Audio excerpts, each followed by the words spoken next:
Hello students, today we will study about crystallization. Crystallization student एक process होती है। इसे समझने के लिए क्लास 6 की एक बात याद कीजिए।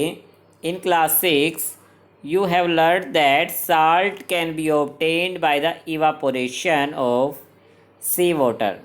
क्या आपको याद होगा क्लास 6 में सी वाटर से साल्ट को किस तरह से ऑब्टेन किया जाता है? इवापोरेशन प्रोसेस द्वारा सी वाटर को वेपोर कर दिया जाता है, वेपोराइज। तो जब वह वाटर वेपोराइज हो जाता है तो क्या बचता है? साल्ट बच जाता है। The salt obtained in this manner is not pure, लेकिन वह स्टेट में प्योर फॉर्म में नहीं होता। And the shape of its crystals can not be seen clearly.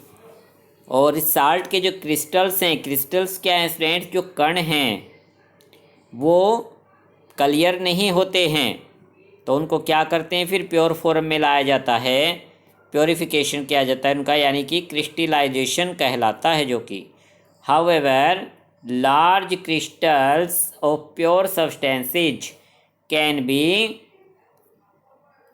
Formed from their solution.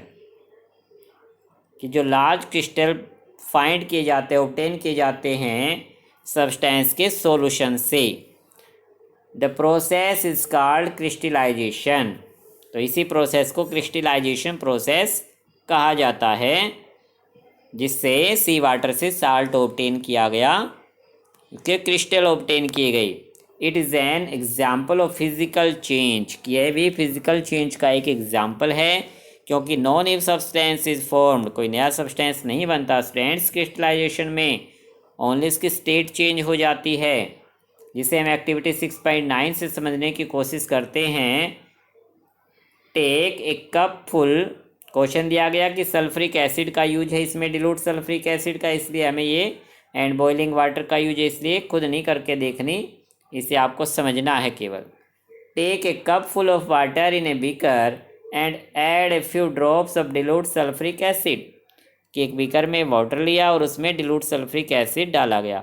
Heat the water, when it starts boiling add copper sulphate powder slowly while steering continuously. कि हमने जब water को इसको heat किया और उसमें जब boil होने लगा वाटर, तो कॉपर सल्फेट पाउडर धीरे धीरे उसमें डाला और धीरे धीरे उसको स्टीर करते रहे, हिलाते रहे। Continue adding copper sulphate powder till no more powder can be dissolve. और जब तक उसमें पाउडर डिजोल्व होता रहा तब तक उसमें करते रहे, तब तक करते रहे जब तक कि उसमें पाउडर डिजोल्व होना बंद ना हो जाए, क्योंकि इससे क्या हो जाएगा? वो सैचुरेटेड सॉल्यूशन बन जाएगा। हीट किस लिए किया गया? ताकि ज़्यादा से ज़्यादा पाउडर उसमें मिक्स किया जा सके।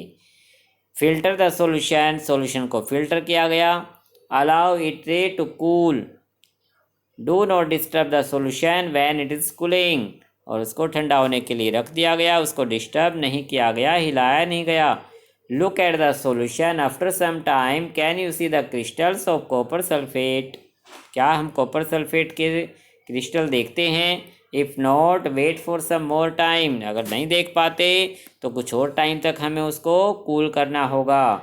ये जो सॉल्यूशन है स्टूडेंट्स, जिसमें कॉपर सल्फेट का पाउडर मिक्स किया गया था, इसको ठंडा होने के लिए रख दिया है, तो इसके बॉटम में हम देखेंगे कि इस तरह से हमें कॉपर सल्फेट के क्रिस्टल्स नज़र आएंगे, क्योंकि हीट करने पर ज़्यादा से ज़्यादा पाउडर डिज़ोल्व कर दिया गया था। जब वह कूल होगा तो उसके नीचे बॉटम में, बीकर के बॉटम में क्रिस्टल्स हमें साफ साफ दिखाई देंगे।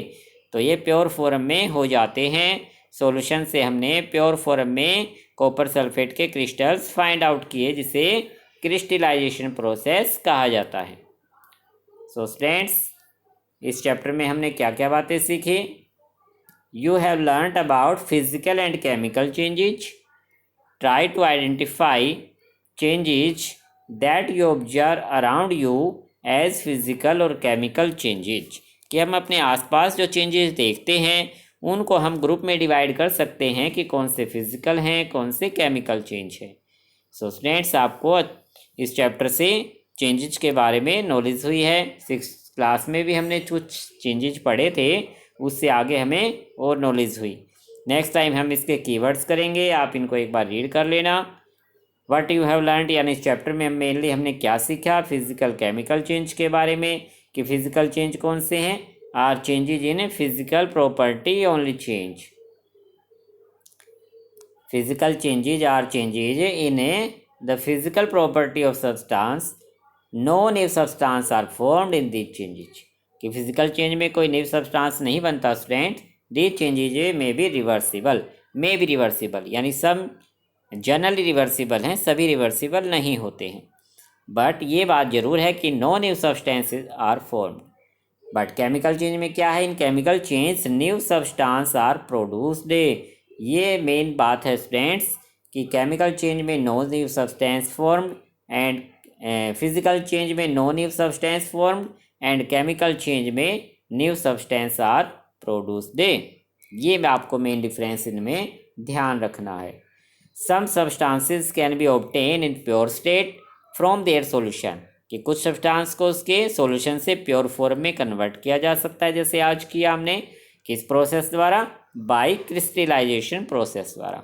सो स्टूडेंट्स नेक्स्ट टाइम हम इसके कीवर्ड और टेक्स्ट बुक के जो एक्सरसाइज के क्वेश्चन हैं उनको डिस्कस करेंगे।